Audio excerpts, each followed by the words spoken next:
Subscribe करें और bell दबाएं ताकि कोई खबर रह न जाए।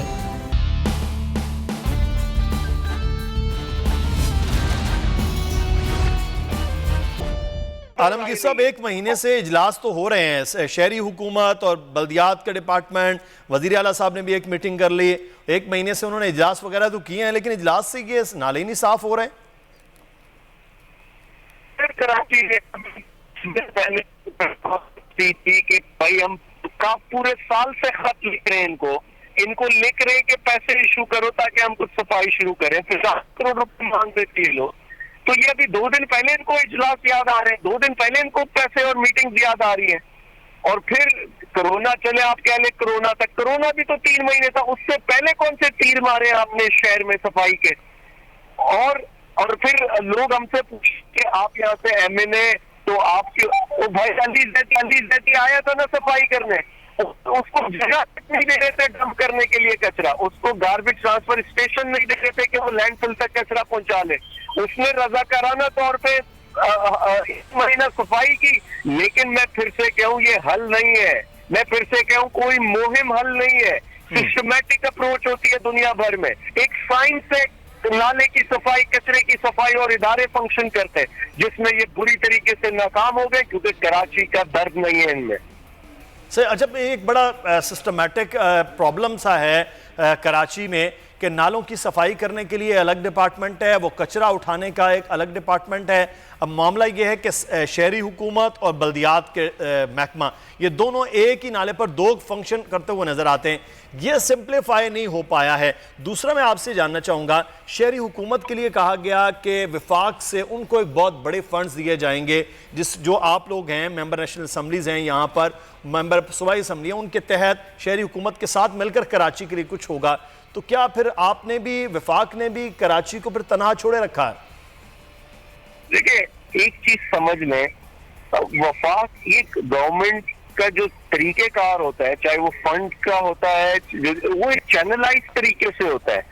वो ये नहीं हो सकता कि इधर इमरान खान आ जाए और ट्रैक्टर लेके कहे कि मैं कल से जो है वो नाले साफ करने शुरू कर देंगे। एक चैनलाइज होता है, जो मुताल्लिका डिपार्टमेंट होते हैं, जो मुताल्लिका इदारे होते हैं, उनको फंड किया जाता, उनको फाइनेंशियल बैकअप दिया जाता। और आपने देखा कि मेयर कराची KMC को फंड दिया गया वफाक से तरक्याती कामों के लिए। लेकिन याद रहे कि ये इदारे सिंध हुकूमत के पास, सॉलिड वेस्ट मैनेजमेंट सिंध हुकूमत के पास है, Karachi water and sewerage board Sindh हुकूमत के पास है, इन नालों की सफाई का इख्तियार इनके पास है। तो वो तो इन्होंने करना है। और इनको हम ट्रस्ट इसलिए नहीं करते कि इन्होंने पैसा खाना है, इन्होंने इसमें कमीशन बनाना है। तो मकसद ये सिर्फ कि जो वफाकी हुकूमत का मैंडेट है वो हमने निभाया है, चाहे वो MNAs को डेवलपमेंट फंड देने की सूरत में हो। इस शहर में अभी तमाम MNAs को 15 करोड़ रुपए दिए गए, जिससे अपने अपने हलकों में सब ने तरक्याती काम कराए गए। लेकिन ये 15 करोड़ एक मूंगफली का दाना है इस शहर के लिए, क्योंकि पिछले 10-12 साल में काम ही नहीं हुआ इस शहर में, सारे इदारों ने काम ही नहीं किया, जंग लगा हुआ है इदारों को। तो 15 करोड़ रुपए भी नजर नहीं आएंगे इस शहर पे। तो अच्छा, एक चीज़, इसके 15 करोड़ रुपए आया, बहरहाल ये भी एक चैनलाइज तरीके से होना चाहिए। 15 करोड़ एक बहुत बड़े हल्के के लिए तो कोई मानी नहीं रखता है। लेकिन मैं एक चीज़ आपसे जानना चाहूँगा, आप एहतजाज भी आज कर रहे थे के इलेक्ट्रिक के हवाले से। अब के इलेक्ट्रिक, पिछले साल आपको भी याद है, अमवात हुई करंट लगने से, नौजवान लड़कों की अमवात हुई इस करंट लगने से, जानवर मर गए के इलेक्ट्रिक की नाअहलियों से। अब आप एहतजाज भी इस पे कर रहे हैं, पाकिस्तान तहरीक इंसाफ भी एहतजाज कर रही है, विफाक से उनको फंड्स भी उल्टा मिल गए हैं के इलेक्ट्रिक को। लेकिन मामला यह है कि के इलेक्ट्रिक तो अभी तक कुछ नहीं कर पाया है। तो हम खुदा न खास्ता फिर कराची शहर में के इलेक्ट्रिक की गफलत से लाशें उठाते रहेंगे, कोई डिपार्टमेंट नहीं काम करता। हमने जो एहतजाज किया उसका मकसद ये कि इनसे 2 मीटिंग्स हुई गवर्नर हाउस में, और इनसे और वफाकी जो मिनिस्टर है बिजली के, उनके साथ भी इनसे वीडियो कॉन्फ्रेंस के जरिए मीटिंग हुई। इन्होंने 28 जून की डेट दी कि 28 जून तक लोड शेडिंग का मामला ठीक हो जाएगा, नहीं हुआ। उसके बाद दोबारा मीटिंग हुई, उसमें भी झूठी तसल्ली, झूठे वादे, कुछ आगे नहीं हुआ। जब कोई कंक्रीट चीज नहीं मिली मुलाकातें करके, तो एहतजाज का फैसला किया गया। और हमने नेपरा को ये कहा है कि आप इनका ऑडिट करें, जो इन्होंने ओवर बिलिंग की सूरत में कराची वालों से अरबों रुपए बटोरे, उसका ऑडिट किया जाए। और साथ ही ये जो लोड शेडिंग की गई, देखिए इनको प्राइवेटाइज किया था तो मुनाफे बनाने के लिए नहीं किया था, सर्विस को बेहतर करने के लिए किया था। और सर्विस आपके सामने, इन्होंने अभी तक अपने प्लांट्स अपग्रेड नहीं किए कि ये मजीद मेगावाट ले सके वफाक से। वफाक ने इनको 650 समथिंग मेगावाट देना होता है और वो दे रही है फुल कैपेसिटी में, और ये इन्होंने अग्री किया इस चीज को। लेकिन इन्होंने जो इंपोर्ट बिल्स थे इनके, जो फर्नेस ऑयल इन्होंने मंगाना था, जो इन्होंने अक्टूबर में डिमांड रखनी थी, वो ये 6 मई में रखते हैं वो ये डिमांड, यानी ये ना एली है, सिंपल ना एली है। और हमने नेपरा से ये कहा है क्लियरली, तमाम कराची के एमएनएज ने, कि ये मोनोपोली खत्म की जाए। ये नहीं हो सकता कि इस शहर को एक कंपनी के बाइस, जो कि बेसिक नीड दे रही है बिजली जैसी, वो एक कंपनी की मोनोपोली कायम रहे। मजीद कराची में बांटे इस सर्विस को, मजीद टेंडर्स करें, मजीद कंपनीज को लेके आए ताकि सर्विस में कंपटीशन क्रिएट हो। ये नहीं हो सकता कि ये बिजली जो कि बेसिक नीड है एक शहरी की, इस पे अगर कोई प्रॉफिटेबिलिटी में जाता है या इस पे कोई सर्विस बेहतर किए बगैर बेसिक नीड पे सिर्फ प्रॉफिट्स पे जाता है, तो ये गलत है और ये हम होने नहीं देंगे। अब तो कराची वालों के लिए बुरी खबर ये भी कि मजीद बिजली भी महंगी होगी, बिजली के मामला होंगे। अच्छा, मैं इस पे के इलेक्ट्रिक पे मजीद बात करते हैं, लेकिन एक चीज़ मैं यहाँ पर जानना आपको, नाज़रीन को भी बताऊँ कि नेपरा ने जो पिछले साल बरसात में अमवात हुई थी, जो लोगों जाँ बाग हुए थे, उस हवाले से जो रिपोर्ट बनाकर दी, उस रिपोर्ट में उन्होंने मुताबिद अमवात के जिम्मेदार के इलेक्ट्रिक को गर्दाना है। ये बाकायदा नेपरा की रिपोर्ट, हम इल्ज़ाम नहीं लगा रहे, नेपरा की रिपोर्ट के मुताबिक। उसके बावजूद के इलेक्ट्रिक के खिलाफ जो कार्रवाई होनी चाहिए वो नजर नहीं आ रही। शायद जतोई साहब, ये के इलेक्ट्रिक के भी एक प्राइवेट इदारा, उसके रहमो करम पर चल रहा है। पहले के इलेक्ट्रिक जो कुछ कर रहा था, कह रहे जी कि तांबे की सारी तारें गायब हो गई, वो सिल्वर के वायर्स आ गए। उसके बाद जनाब जगह जगह ट्रिपिंग हो रही है, जगह जगह लोड मैनेजमेंट के नाम पर लोड शेडिंग हो रही है। अब एक अगला मरहला जो इंतहाई खौफनाक होता है वो जुलाई और अगस्त में, वो के इलेक्ट्रिक की नालियाँ के लोगों की अमवात हो जाती हैं। पिछले साल तो आपने देखा बहुत से जानवर भी, बहुत से इंसान भी के इलेक्ट्रिक की वजह से मौत के मुंह में चले गए। अब भी कोई इंतजामात नजर आए हैं कि इलेक्ट्रिक ने बरसात से पहले किए हों? शायद जतोई साहब, ये इलेक्ट्रिक का जारी होता है जिसमें लोगों से कहा जाता है कि वो एहतियात करें, खंभों के नजदीक न जाएं, टूटे हुए तारों के नजदीक न जाएं। और ज्यादातर अब उन्होंने ये एहतियात शुरू कर दी है कि जब तक बारिश रहेगी बिजली नहीं होगी। ये कोशिश करते हैं कि बिजली बंद रखें ताकि इस तरह के हादसा ना हो। कि इलेक्ट्रिक के पास कोई दूसरा मुतबादिल नहीं है, कोई दूसरी चीज नहीं है कि वो लोगों को बिजली की सप्लाई भी जारी रखें और लोगों की जानें भी बचा सकें। अब ज्यादातर शहर के इलाकों में बिजली बंद है, बिजली उस वक्त तक नहीं देंगे जब तक बारिश नहीं थमेगी। अच्छा, और जब 5 जुलाई तक तो लोड शेडिंग कर ली शायद साहब उन्होंने। अब 5 जुलाई के बाद करीब मिड ऑफ अगस्त तक ये मॉनसून का सिलसिला जारी रहेगा, तो जैसे बारिश हुई 2 बूंदों के साथ ही बिजली गायब। ये एक फॉर्मूला के इलेक्ट्रिक का होगा।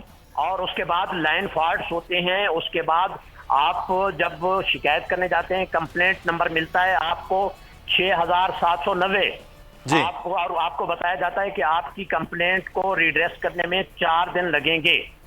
अच्छा, और इस तरह की सूरत हाल होती है कराची में। ये रियासत के अंदर एक रियासत है, ये किसी के कंट्रोल में नहीं है।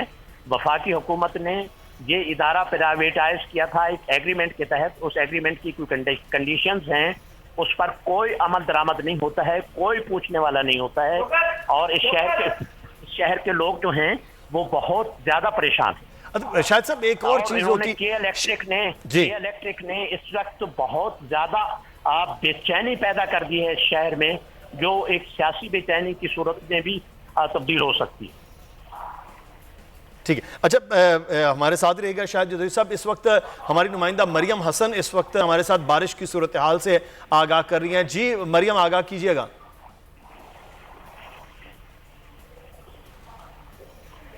भरपूर तरीके से मॉनसून की पहली बारिश को जो है भरपूर तरीके से लोग उठा रहे हैं। इस वक्त शहर कायद के तमाम इलाकों में जो है इस वक्त गरज चमक के साथ तेज बारिश का सिलसिला जारी है। जबकि तेज बारिश से कबल जो है शहर भर में आंधी चली है। महकमा मौसमियात की जानिब से पहले से ही पेशगोई की गई थी कि बारिश जो है गरज चमक के साथ होगी और बारिश का सिलसिला 8 जुलाई तक जो है शहर में जारी रहने का इम्कान जाहिर किया गया है। इस वक्त सीएम हाउस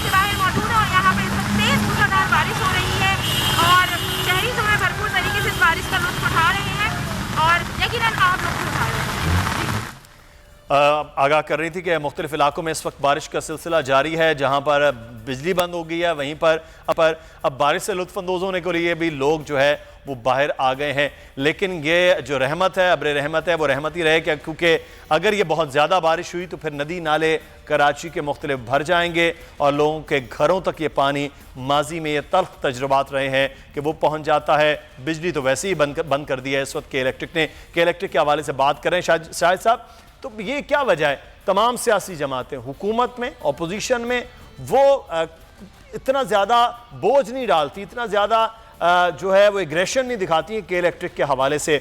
जमात इस्लामी का एहतजाज हो गया, आज PTI के लोग एहतजाज के लिए पहुंच गए, प्रेस कॉन्फ्रेंस कर ली, इससे आगे कोई हल नहीं है फिर के इलेक्ट्रिक का लगाम डालने का? एक ज़माना ऐसा था कि जब के इलेक्ट्रिक को सिर्फ कमिश्नर कंट्रोल करते थे, के इलेक्ट्रिक के CEO को कमिश्नर अपने ऑफिस में बुलाते थे और कहते थे कि मेरे शहर में लॉ एंड ऑर्डर का मसला पैदा हो रहा है, आप ये मसाइल हल करो, नहीं तो आप मुझे बता दो मुझे क्या करना है आपके खिलाफ। अब तो सियासी पार्टियां भी कुछ नहीं कर सकती, हुकूमतें भी कुछ नहीं कर सकती हैं। ये एक ऐसा बेकाबू इदारा हो गया है जो किसी के कंट्रोल में नहीं है। और ये आपने मुख्तलिफ खबरें देखी होंगी कि बहुत बाअसर लोगों के जो रिश्तेदार हैं वो के इलेक्ट्रिक में मुलाजिम हैं, भारी तनख्वाहों पे हैं, और के इलेक्ट्रिक वाले जो हैं वो बाअसर सियासी लोगों के साथ राब्ते में हैं, और बहुत सारी चीजें हैं। तो ऊपर जाकर तमाम शाखें जो हैं वो के इलेक्ट्रिक के अंदर भी मिल रही हैं। के इलेक्ट्रिक को कोई पूछने वाला नहीं। इस मुल्क के अंदर रियासत के अंदर एक रियासत बनाने का जो अमल है वो कराची में नजर आ रहा है। बहरहाल अब तेज आंधी के बाद बारिश हो रही है, अब कराची वालों का क्या बनेगा ये कराची वाले अब खुद अपने अवामी नुमाइंदगान से सवाल करेंगे। हमें यहाँ पर ब्रेक लेना, ब्रेक के बाद वापस आते हैं, मजीद बात होगी, हमारे साथ रहिएगा।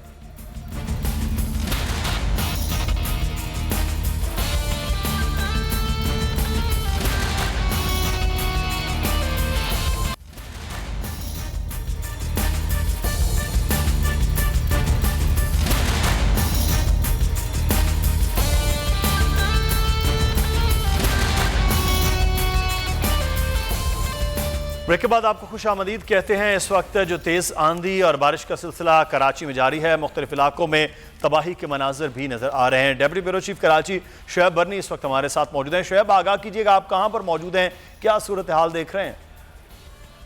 जी, मैं इस वक्त मौजूद हूँ कराची में कोरंगी क्रीक के इलाके में, और मेरे अकब में आपको ये होटल दिखाई दे रहा होगा जो कि तेज़ आंधी के साथ होने वाली बारिश की वजह से बिल्कुल टूट फूट का शिकार है। आप देख सकते हैं इस होटल में रखे हुए जो अंदर बर्तन हैं, जो फ्रिज है, जो दीगर इनका सामान है, सब बिखरा पड़ा हुआ है, और मुख्तलिफ ये जो चटाई का बना हुआ होटल था ये मुकम्मल तौर पर टूट चुका है। ये होटल जो है तेज़ आंधी के साथ जो बारिश हुई है उसकी वजह से शदीद मुतासिर हुआ है। साथ में ही जो मुख्तलिफ जगहें उनकी हम देख रहे हैं कि छतें वगैरह उड़ी हैं, और बहुत तेज़ क्योंकि हवा के साथ जो बारिश हुई है उसकी वजह से ये सब चीज़ें मुतासिर हुई हैं, टूट फूट के तबाह हो गई हैं। इस वक्त आप देख सकते हैं मुख्तलिफ जो इनका किचन का सामान है वो यहाँ पर बिखरा हुआ है। साथ में यहाँ तंदूर था, पतीलियाँ वगैरह थी, वो तमाम चीज़ें उड़ी हैं। इतना बड़ा फ्रिज देख सकते हैं कि फ्रिज भी बाकायदा यहाँ से उड़ गया है, और उड़ने के बाद फ्रिज भी मुतासिर हुआ है। इस जाने भी मैं आपको बोलूँगा कि साजिद को बोलूँगा कि वो दिखाएं। सामने भी ये एक कैफ़े टाइप का रेस्टोरेंट था, उसकी भी आप देख सकते हैं छत उड़ गई है, बिल्कुल मुतासिर हुआ है, और वो भी उसको भी नुकसान हुआ है। जो तेज़ आंधी के साथ जो हवा चली है उसके बाद जो है कराची के मुख्तलिफ इलाकों में जो दफातर हैं, जो चीज़ें हैं, उनकी छतें उड़ी हैं, उनके ऊपर जो टीन की चादरें थीं वो उड़ गई हैं, और उसकी वजह से नुकसानात हुए हैं। यहाँ पे भी आप देख सकते हैं यहाँ पे कोई जानी नुकसान वगैरह नहीं हुआ, ताहम ये जो होटल है इसका फर्नीचर, इसके जो स्ट्रक्चर था, जो ये लकड़ी की चटाइयों की मदद से बनाया गया था, ये मुकम्मल तौर पर टूट चुका है। तो डिप्टी ब्यूरो चीफ कराची हमें आगाह कर रहे थे शुएब बरनी के इस वक्त टूट फूट के शिकार नज़र आ रहे हैं बहुत से ऐसे होटल जो बनाए गए, जिसे छप्पर होटल भी कहा जाता है, चटाई होटल कहा जाता है, क्योंकि तेज़ आंधी के बायस यहाँ पर खासा नुकसान हुआ है। कराची के बाद इस वक्त हम बात करेंगे, क्योंकि कराची से ये अपने वाला तूफ़ान और बारिशों का सिलसिला सिंध के दीगर इलाकों में भी अब अगले आने वाले दिनों में होगा। इरफान अराई इस वक्त ब्यूरो हेड हैदराबाद हमारे साथ मौजूद हैं। नालों की सफाई के लिए ग्रांट भी हुई है, तमाम तर फैसले भी हुए हैं, सूरत हाल क्या है ये उनसे जान लेते हैं। इरफान, आगाह कीजिएगा, हैदराबाद में नालों की कितनी सफाई हुई?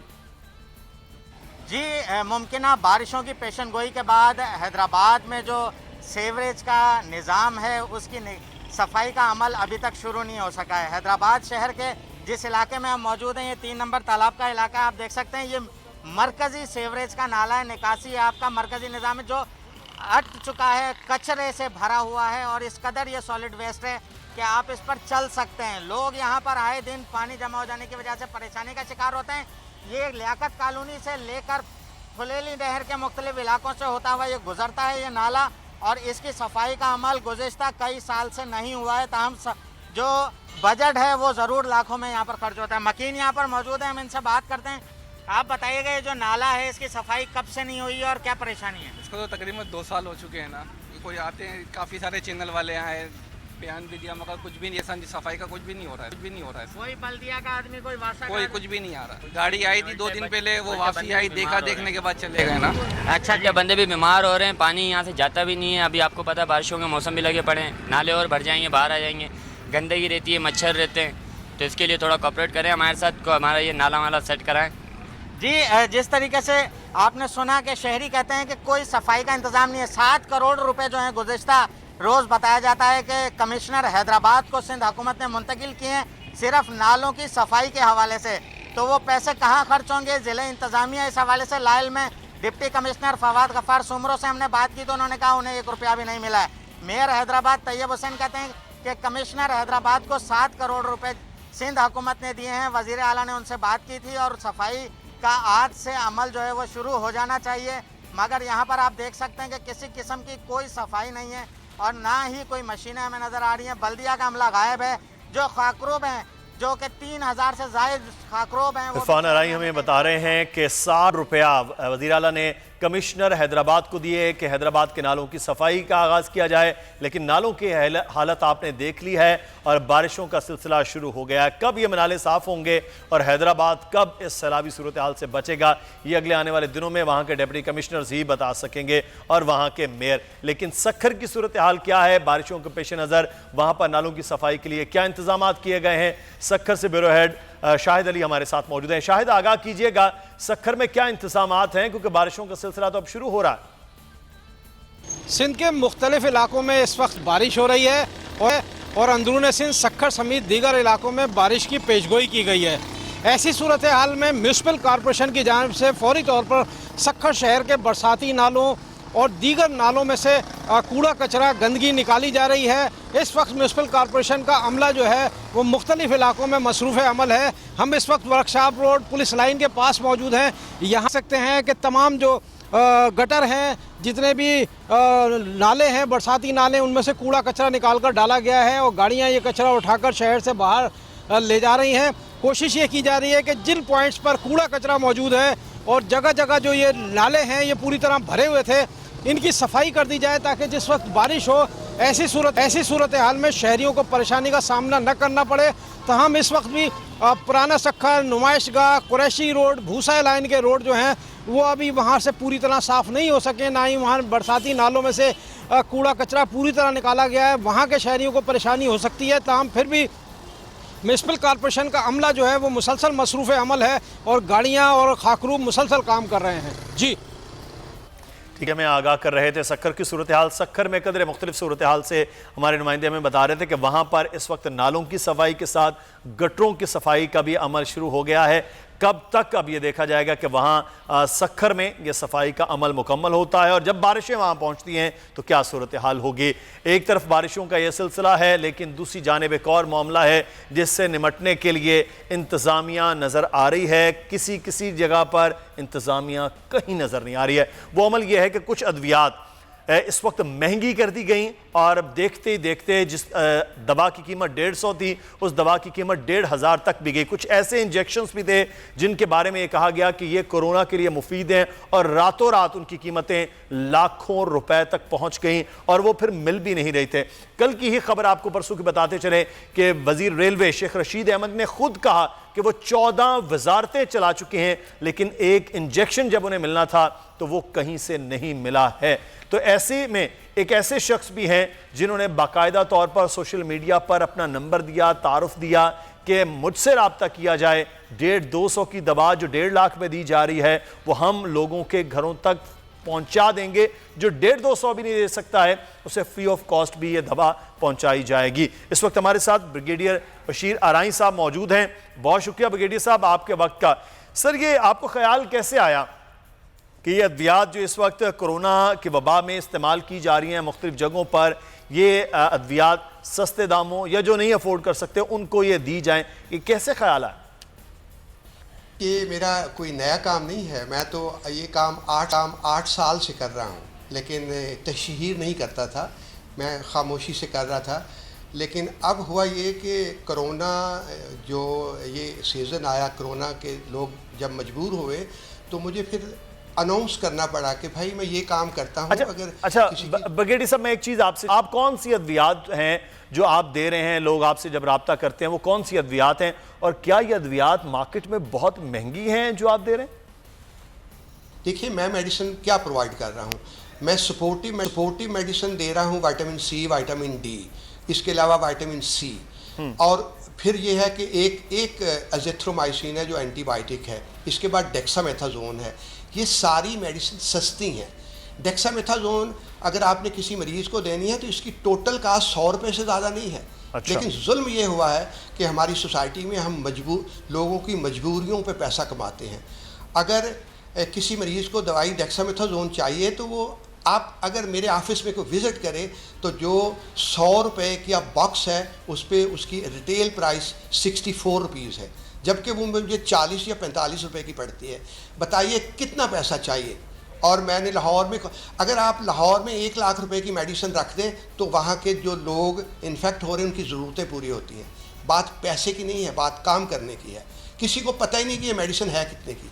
अब जब किसी को पता नहीं होता कि ये मेडिसिन कितने की है तो वो जाके 2000 की भी ख़रीदता है। और जो ब्लैक मेडिसिन कर रहे हैं हमने उनके रास्ते रोक दिए हैं। अब कराची में कोई ब्लैक नहीं कर सकता, इसलिए कि हमारे ऑफिस में और हमारे जितने सेंटर हैं उस पर ये मेडिसिन फ्री मिल रही है। तो ज़रूरत क्या है? अच्छा, और चीज़ है कि अब ये कहा जा रहा है कि कोरोना का मरज़ कदरे अब जो है वो रुक गया है, उसमें वो एक डाउनफॉल है, साथ ही साथ के लोग घरों में अब इलाज करवा रहे हैं, तो क्या ये तासुर वाकई ठीक है? ये फॉल्स स्टेटमेंट है।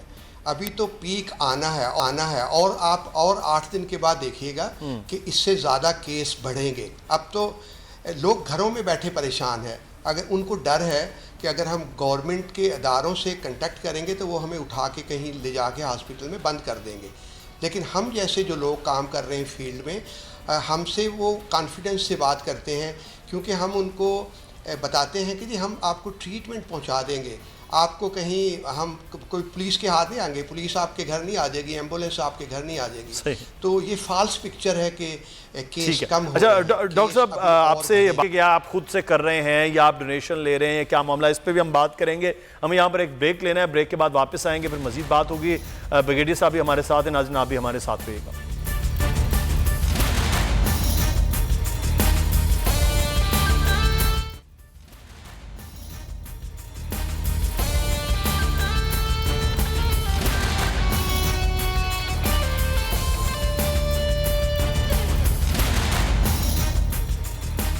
ब्रेक के बाद आपको खुश आमदीद कहते हैं और हम बात कर रहे हैं एक ऐसे शख्स के साथ जो कोरोना जैसी इस वबाई मरज़ के दौरान, जब हम ये देख रहे हैं कि अद्वियात महंगी हैं और हर तरह का इलाज महंगा है, लोग परेशान हैं, हज़ारों रुपए की अद्वियात लेने चले जाते हैं, लेकिन उसकी असल कीमत क्या है, कैसे है, ये कोई नहीं जानता है। इस वक्त हमारे साथ ब्रिगेडियर बशीर आराई साहब मौजूद हैं, जो फार्मास्यूटिकल काम कर रहे हैं, उनके मिसेस डॉक्टर हैं, वो काम कर रहे हैं। ब्रिगेडियर साहब, एक चीज़ है कि ये आप जो काम कर रहे हैं ये कोई डोनेशन के साथ काम कर रहे हैं, कैसे ये आपने सोचा कि ये किया जाना चाहिए? कोरोना में आप ये सिर्फ और सिर्फ सस्ती अद्वियात देते हैं?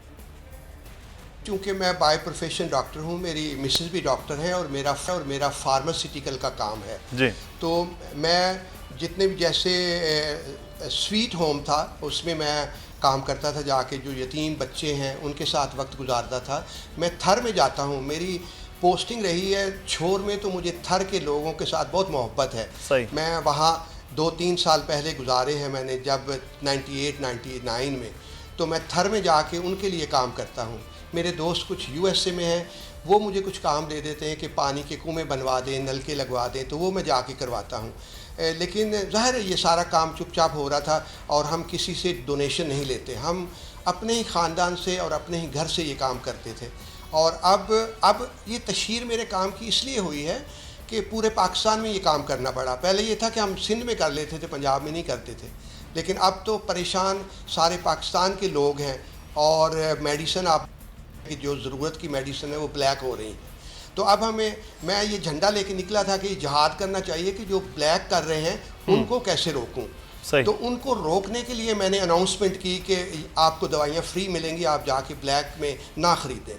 तो ज़ाहिर है फिर लोगों की रोज़ सब लोगों को नज़र आ गया।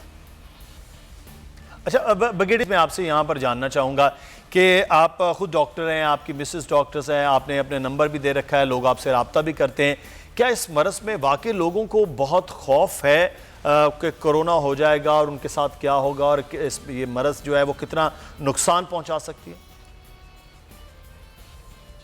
जी, हमने लोगों से कहा है कि किसी को खांसी होती है या बुखार होता है या जो, देखिए कोरोना का डर बहुत है, लोगों में खौफ बहुत है और हम उनका खौफ दूर करने की कोशिश कर रहे हैं कि अगर आपको ये अलामात ज़ाहिर होती हैं तो आप हमसे कांटेक्ट कीजिए।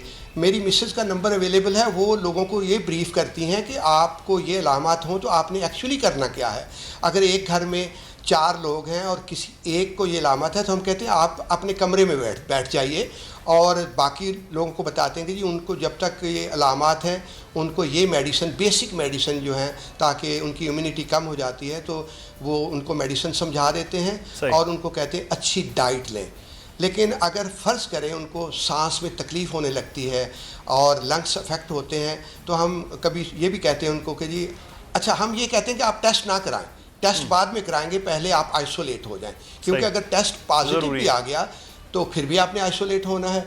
दूसरी वजह यह है कि अगर टेस्ट हम कराते हैं तो उसमें फ़ाल्स नेगेटिव और फ़ाल्स पॉजिटिव भी आ रहे हैं, इसलिए सबको एडवाइस ये देते हैं कि अगर आपको ये अलामात होती हैं तो आप अपने कमरे में आइसोलेट हो जाएं ताकि दूसरे घर के अफराद या आपके कुलीग्स, वर्क प्लेस के लोग, ये जो काउंसलिंग है ये बहुत ज़्यादा ज़रूरी है इस वक्त, मरीज़ों के हवाले से भी, लोगों के हवाले से।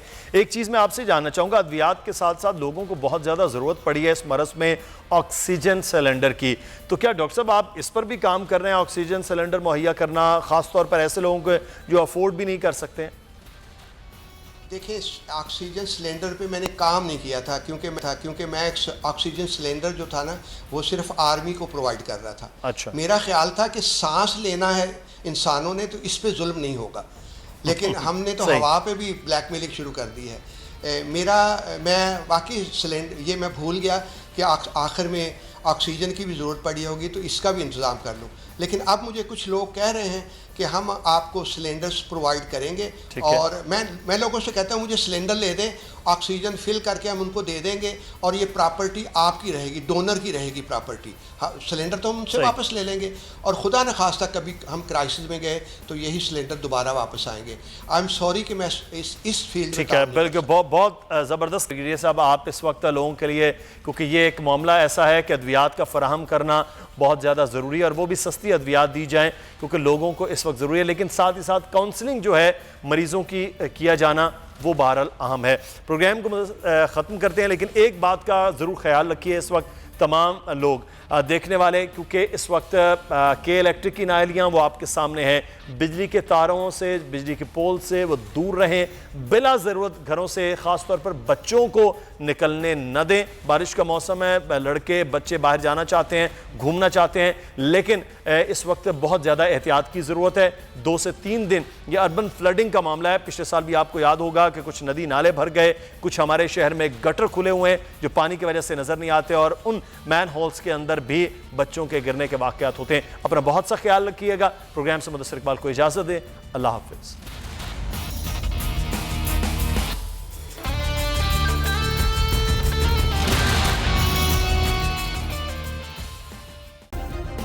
सब्सक्राइब करें और बेल दबाएं ताकि कोई खबर रह न जाए।